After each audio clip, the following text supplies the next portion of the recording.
Now, it's no secret the pandemic and inflation have hit our wallets, and as a result, Americans are charging more to their credit cards, billions more.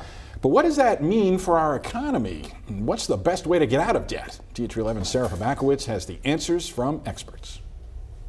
Pandemic restrictions have eased, but a lot of the inflated prices that came as a result have stuck around, pushing Americans to swipe, and swipe again. All of this has led to a new record high of nearly $1 trillion in credit card debt nationwide. That's rising by over $60 billion in the last quarter of 2022.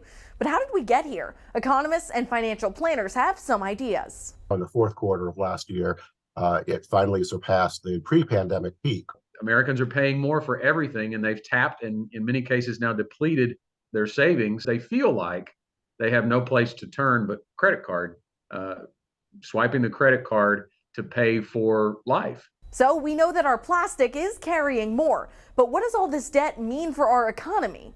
Interest rates are rising, and that's going to affect business investment and consumer spending decisions. But so far, consumers still seem enthusiastic about spending and buying things and willing to run up their credit card debt. If you're someone battling this debt right now, eventually that bill is going to come in. But Gen Wealth says you might want to be careful before you open up another credit card for more spending.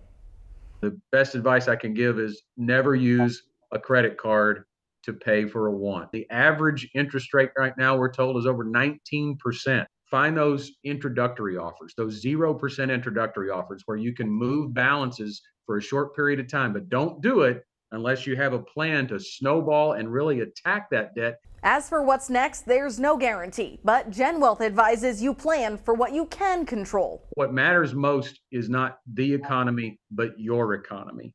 And figuring out your budgets is more important than what's going on in 2023 in the U.S. economy. And while we are seeing inflation begin to slow down, economists say the high prices aren't going anywhere anytime soon. Reporting, I'm Sarah Hrbakowitz.